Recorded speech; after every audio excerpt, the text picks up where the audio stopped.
What's up, everybody? Dan Martell here, serial entrepreneur, investor, and creator of SaaS Academy. In this video, I'm going to teach you why your churn is hurting and potentially killing your business. To teach you how to understand churn, I'm just going to pass this to Jarrett.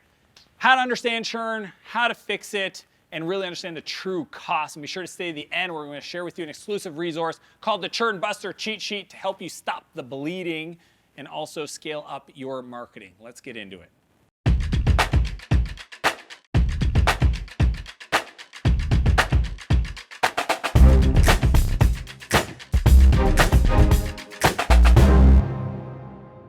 So recently I was doing a growth session with a potential new coaching client, and we were just going through kind of understanding their business, where they're at, where they want to go. And the question of churn came up, and they said this: oh, it's not that bad. It's only about 20% per month.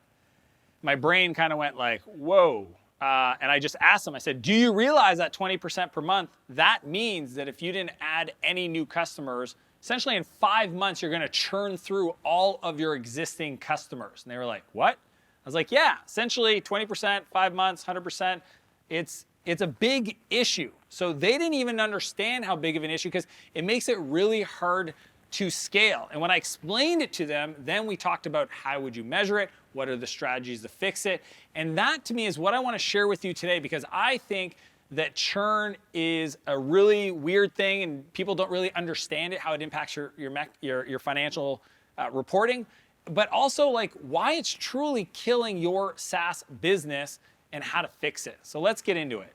Number one, churn flatline. So I call this moment where your growth rate goes like this and slowly declines to a point where you start going sideways. Usually when I get the call, so SaaS founders will reach out to me usually around year 3 or 5, because what's happened is their ability to add new customers on a monthly basis to overshadow the total percent, because now it's a net number, but it's a percentage of customers that they're losing, hits essentially the flat line, the threshold. Let's say, when you're small and you've only got 20 customers and you're losing a few, you can usually add a lot more, right? But whatever that number is, your ability to add how many X amount of customers per month and the percentage of churn, so just figure it out for your business, that will be your churn flatline if you don't figure out expansion revenue, how to capture more value from your customers. I'm going to talk to you later in this session on how to fix it. But the big thing is understanding that at some point you're going to hit the churn flatline, which means that your ability to replace customers is at the same level as the amount of customers that you're losing from a churn problem. So you want to run the math for yourself and figure out what that is, because that's going to give you a clear indication of, even if we spend based on what we're doing today, we're going to hit a flat line in our growth. Number 2, maximum viable churn. Now this is a concept that I got from Thomas at Redpoint. If you don't read his blog, you must. It's an incredible, just search Thomas. It's actually Tomas from Redpoint. I won't even try to butcher his last name, but it is all about SaaS and growth and stuff. And he talks about maximum viable churn, and in there he gives an example. Now I'm not going to get into the math, but the whole argument that he had is that your churn is impacting your ability to grow. And here's the way to think about it: is if your sales efficiency rate, let's say you're a 3 million ARR business and you have a 5% monthly churn, and your sales efficiency is about 0.8, meaning that it takes you 8 out of a year, it takes you 8 months of a spend. So whatever your CAC is, your cost to acquire a customer, and your LTV, let's say it's $1,250 to acquire a customer to $1,500 a customer. If you run the numbers with a 5% churn, means that you're going to spend through 60% of your revenue for that year just to replace the lost customers, to acquire new customers, not to grow, but just to replace them. And it's a really important understanding, because in doing the math, when you look at it that way, if you're trying to create forecasts, if you're in the fundraising mode, if you're a venture-backed founder, then you need to calculate not where you need to be for the next level of funding based on MRR, but how does churn impact that? So a lot of people, they're like, okay, we're at this level, we're at 1 million, we want to get to 3, we need to add 2. No, you don't.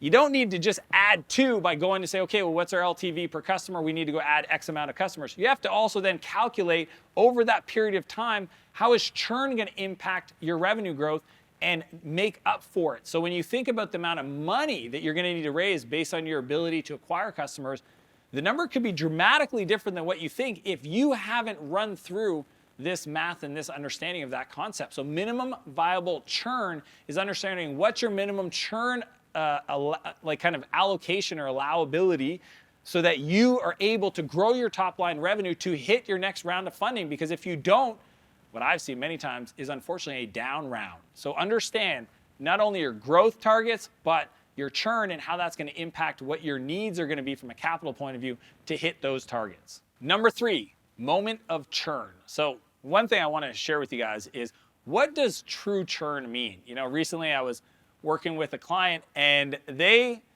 found out that their customer success team had a very sneaky thing they were doing, because their definition of, you know, churn was a canceled account. So customer success had a metric of improving retention. What he found out was that their customer success team was convincing customers to not cancel or close their account, but essentially go to a no-cost monthly membership to a pay-per-use. Okay, now this is a very creative solution. It's easily fixable.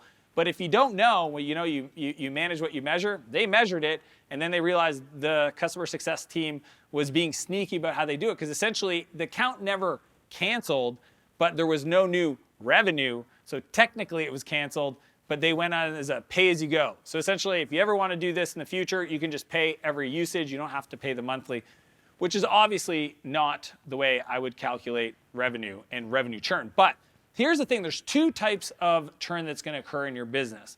There's cancellations and there's involuntary churn. A lot of founders don't realize that involuntary churn can be up to 20 to 40% of your total churn. And that's usually caused by payment failures, right? Or roles changing and the company's still wanting to use the product, but nobody updated the payment. So it's usually a payment issue, and there's a bunch of different reasons. I'm not going to get into the credit card decline situations because there's a whole lot of different scenarios.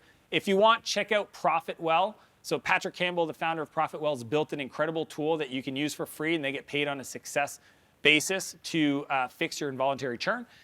Also, check out flexpay.io is their website. They're really about increasing the credit card side, not the credit card dunning challenge, right? So check out FlexPay, 2 incredible companies. And Daryl, the founder, is a good friend of mine. So cool products that's going to help with involuntary churn. But there's also the cancellation churn. Now, here's the thing is, if somebody's already paid for the end of the month with their monthly subscription, but they canceled a third through the way, I just want you to know that they're not technically churned yet. The churn happens when essentially their payment or their billing doesn't renew.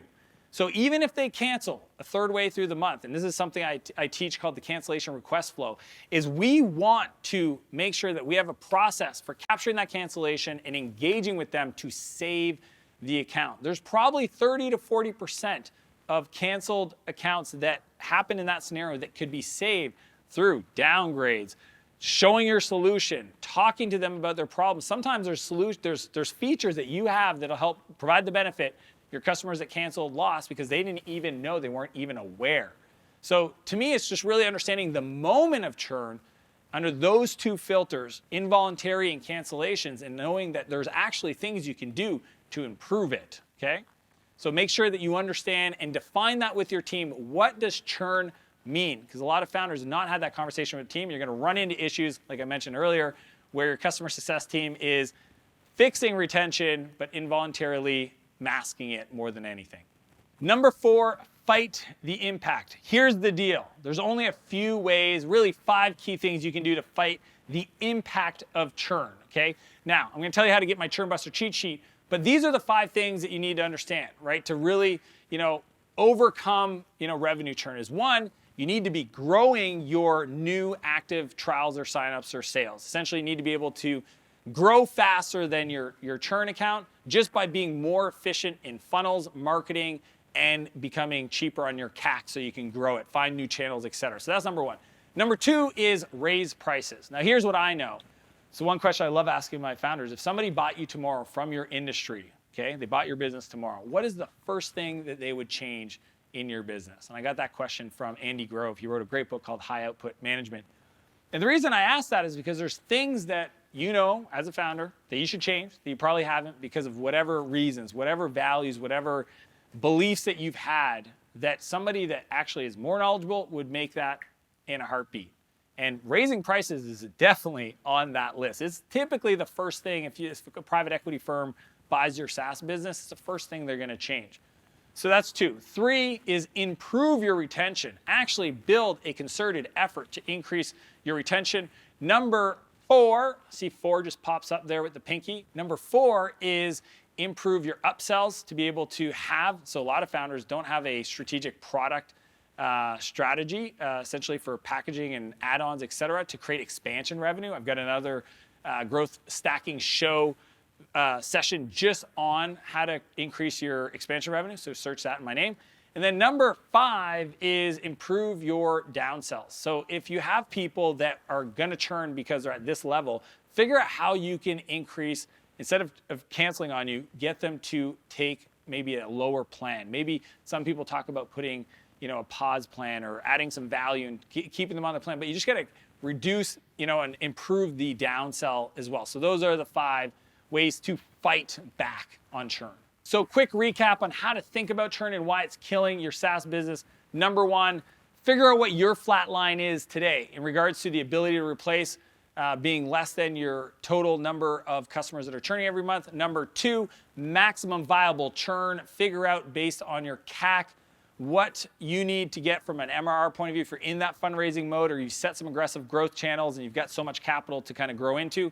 Don't forget to take into consideration the lost customers to essentially stack on top of your new MRR growth. Number 3, moment of churn, getting clear with your team what it means to churn and understand involuntary versus cancellations. And number 4, how to fight back. Review those lists of 5 and educate yourself on how to improve your expansion and your MRR growth. As I mentioned at the beginning, I want to share with you an exclusive resource called my Churn Buster cheat sheet. Essentially, it's 9 different strategies that you can deploy into your SaaS business to really dial in your churn, to reduce it. Now, you're always going to have some because of your market. You might be SMB, mid-market, or enterprise, but getting to those industry norms and understanding what those are, you can learn all about that. If you click the link, download the Churn Buster cheat sheet below. I really break it down and give you those specific strategies. If you like this video, I would love a like, or if you're new, subscribe. And if there's anybody that you feel this video could serve, feel free to share it with them directly. As per usual, I want to challenge you to live a bigger life and a bigger business, build a bigger business, and I'll see you next Monday. Employ, deploy, redeploy, impact.